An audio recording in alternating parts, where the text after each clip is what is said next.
In this video, we discuss an overview of learning the United States Constitution so as to empower ourselves to advocate for the inspired principles contained within it. President John Taylor said, "As we have progressed, the mist has been removed." And in relation to these matters, the elders of Israel begin to understand that they have something to do with the world politically as well as religiously, that it is as much their duty to study correct political principles as well as religious, and to seek to know and comprehend the social and political interests of man, and to learn and be able to teach that which would be best calculated to promote the interest of the world. President Joseph F. Smith said, I believe that the Constitution of the United States was and still is an inspired instrument. The Lord God Almighty inspired the minds that framed it, and I believe it ought to be most sacredly preserved. It is worthy of the defense and should be upheld by all the people of our land. We should always remember that Christ himself raised up the founding fathers in order to establish the Constitution, and the Constitution needs to be defended. Doctrine and Covenants 100-180 says, And for this purpose have I established the constitution of this land, by the hands of wise men whom I raised up unto this very purpose, and redeemed the land by the shedding of blood. What's in the Constitution that is so important to where Christ would cause it to come about through the shedding of blood in the Revolutionary War? President Ezra Taft Benson said, According to Norman Vincent Peale, there was a time when the American people roared like lions for liberty. Now they bleat like sheep for security. It is the devil's desire that the Lord's priesthood stay asleep, while the strings of tyranny gradually and quietly entangle us. Until, like Gulliver, we awake too late and find that while we could have broken each string separately as it was put upon us, our sleepiness permitted enough strings to bind us to make a rope that enslave us. For years we have heard of the role the elders could play in saving the Constitution from total destruction. But how can the elders be expected to save it if they have not studied it and are not sure if it is being destroyed or what is destroying it?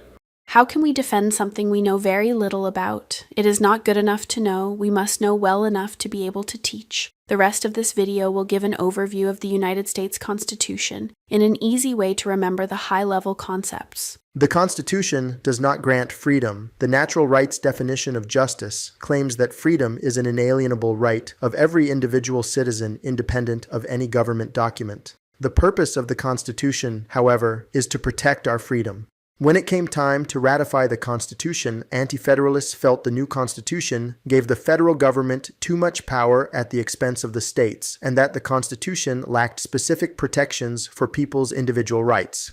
To help satisfy Anti-Federalist opposition to ratification of the Constitution, the Bill of Rights, which consists of the first 10 amendments, was written and adopted. Consider the First Amendment, which explicitly describes 4 pillar freedoms. The first pillar freedom prohibits the government from making laws, either establishing religion or prohibiting the free exercise of religion. This idea of neither establishing nor prohibiting religion embodies the idea of separation of church and state. This necessarily means the same religious liberty granted to Latter-day Saints is also granted to every other religion, and we must coexist without stepping on each other's rights. The second pillar freedom prohibits the government from silencing free speech. The third pillar freedom prohibits the government from silencing a free press. The fourth pillar freedom prohibits the government from silencing the right of the people to peaceably assemble. If we are going to exercise freedom of religion, we must be free to speak, to publish, and to assemble. Without these pillar freedoms, there can be no freedom of religion. Other freedoms in the Bill of Rights include the right to bear arms, the right against unreasonable search and seizures, protection of rights to life, liberty, and property, and rights of accused persons. The 9th and 10th Amendments explicitly state that the government has only the specific powers explicitly granted in the Constitution, and not a blank check to assume more powers. All other powers are retained by the people or the states. There is a lot to the Constitution. With such a big task of understanding all of these concepts, how should we go about studying the Constitution as a whole? We suggest going about it just like we would when visiting a zoo, by following a simplified map of the attractions. With a map of the Constitution in hand, it is much easier to comprehend, remember, and not take for granted its protections. We are going to quickly build a simplified map of the constitutional attractions. When we are finished, anyone should easily be able to explain the high-level structure of it. At the highest level, we can comprehend the entire Constitution with 3 boxes and 3 numbers: 1, 7, 27. These numbers stand for 1 preamble, 7 articles, and 27 amendments, including the first 10, which are called the Bill of Rights. The preamble is a single-sentence mission statement for the Constitution as a whole. It answers the question, why the Constitution, with 6 reasons. We, the people of the United States, in order to form a more perfect union, establish justice, ensure domestic tranquility, provide for the common defense, promote the general welfare, and secure the blessings of liberty to ourselves and our posterity, do ordain and establish this Constitution for the United States of America.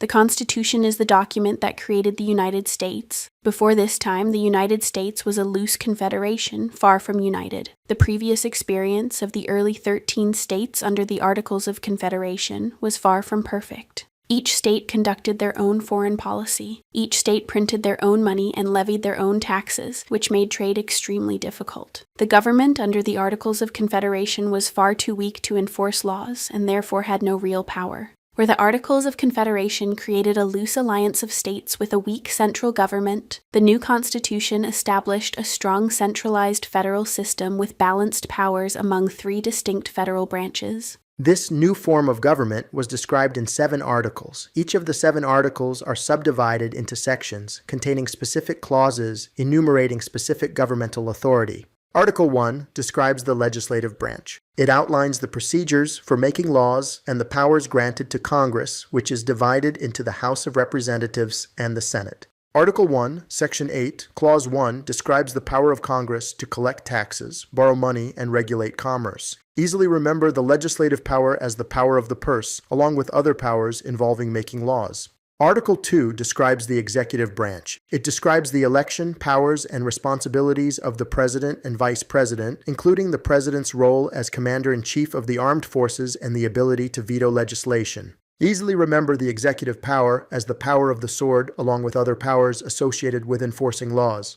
Article 3 describes the judicial branch with its federal court system, including the Supreme Court. It outlines the jurisdiction of the federal courts and defines treason. Easily remember the judicial power as the power of the gavel associated with interpreting laws. Article 4 discusses the relationships between the states and the federal government, including the process for admitting new states. It describes unifying relations between the states, such as citizens of one state being entitled to all privileges and immunities of citizens in another state. It provides a guarantee of Republican form of government to every state in the Union. Easily remember the state relations article with the word unify. Article 5 describes the process of amending the Constitution. It requires a 2/3 majority in both houses of Congress, or a constitutional convention called for by 2/3 of state legislatures, and ratification by 3/4 of the states. Easily remember the amendment process with the word adapt. Article 6 establishes the Constitution, federal laws, and federal treaties as the supreme law of the land. It also requires an oath of office for all federal and state officials to uphold the Constitution and prohibits religious tests for office holders. Easily remember the Constitution supremacy with the word oath. Article 7 describes the process for the ratification of the Constitution, which required the approval of 9 of the 13 original states to take effect. Easily remember the ratification article with the word adopt.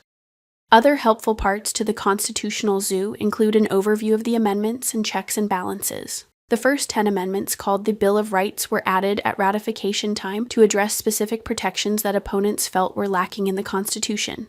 The subsequent 17 amendments were added later to address specific failings in the original document, such as the abolition of slavery, women's right to vote, a term limit for the president, and so on. A word of caution: just because we have the ability to amend the Constitution doesn't mean we are necessarily improving the Constitution. If we do amendments wrong, we can tear down the Constitution by potentially undercutting the protections put in place with the original intent. Examples of protections that the founders put in place include the checks and balances between the 3 federal branches. Like the game rock, paper, scissors, each branch has specific powers over the others in order to keep any branch from becoming too powerful. The executive branch balances the legislative branch by vetoing legislation, calling special sessions of Congress, and proposing the federal budget. The executive branch balances the judicial branch by appointing federal judges and granting pardons. The judicial branch balances the legislative branch by declaring laws passed by Congress as unconstitutional.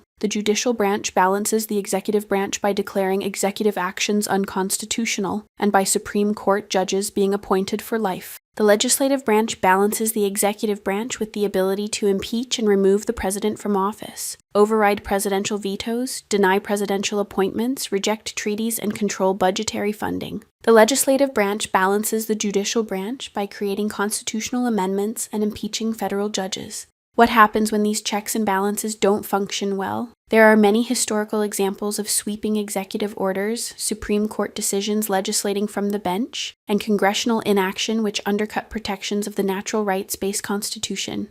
The Founding Fathers were deeply concerned about the consequences of concentrated political power. They had witnessed firsthand the dangers of tyranny and abuse of authority. The Founders placed great emphasis on the separation of powers to prevent any branch from exercising unchecked authority. So with all of this specific constitutional structure and language, what is it about the Constitution that needs protecting and saving? Certain sweeping or elastic clauses have been interpreted at times throughout our history in a way that allows the federal government to take on more powers than perhaps the founders originally intended. Consider the following 4 examples, which include language that is broad and open to interpretation, opening the door for governmental actions not specifically mentioned in the Constitution in order to facilitate the specific powers that are listed. Consider the content of the General Welfare Clause. The Congress shall have power to lay and collect taxes, duties, imposts, and provide for the common defense and general welfare of the United States. Do you see any potential problems with this? The devil is in the details of what general welfare means. Politicians can usurp a lot of power, claiming it is in the name of general welfare. An originalist interpretation from the Founders' era comes from a natural rights definition of justice in a limited government with enumerated powers. A statist interpretation from the current progressive era usurps power in a way the framers didn't intend. This interpretation is based on an administrative state implementing the social good definition of justice in an unlimited government with all kinds of implied powers. Where the intent of the Founders' era was a fair, free, and open market economy facilitating the general welfare of the whole country, the intent of the Progressive era changed to establish individual social justice through redistribution of wealth and expansion of the welfare state. Consider the content of the Commerce Clause, which gives Congress the power to regulate commerce among the states. Where the perspective of the Founders' era was to unleash the power of a fair and free market, the perspective of the Progressive era is a highly regulated market controlled by the government via socialization of the economy. Consider the content of the Necessary and Proper Clause.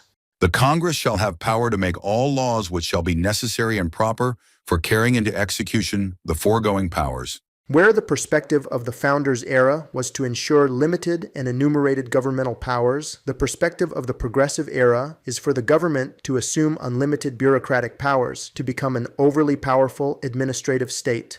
Consider the content of the Supremacy Clause. The Constitution and the laws of the United States, and all treaties made under the authority of the United States, shall be the supreme law of the land.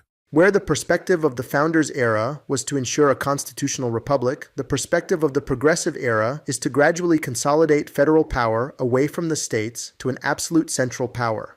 The ongoing political battle is between the individual natural rights definition of justice and the social good definition of justice. Expansion of the welfare state, socialization of the economy, rise of a bureaucratic administrative state, and the consolidation of central power are the biggest examples of progressive changing of intent. All of this happened by simple reinterpretation of language instead of the formal amendment process that the founders intended. The reason for befriending the Constitution, then, is to be vigilant and return to individual rights that many of us haven't even realized we have lost. Befriending the Constitution means befriending the original intent. Anything more or less than this cometh of evil.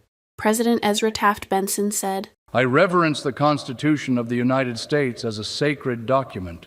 To me, its words are akin to the revelations of God, for God has placed his stamp of approval on the Constitution of this land. Joseph Smith said, The Constitution of the United States is a glorious standard. It is founded in the wisdom of God. It is a heavenly banner. It is like a great tree under whose branches men from every clime can be shielded from the burning rays of the sun. May those principles, which were so honorably and nobly defended, namely the Constitution of our land, by our fathers, be established forever. Joseph Smith, President Benson, and many other church leaders obviously were not timid in befriending the Constitution in any setting. Neither should we be timid in learning it, teaching it, and defending it in any setting. Thank you for watching this video. Please subscribe to the Christian Eternalism YouTube channel and visit christianeternalism.org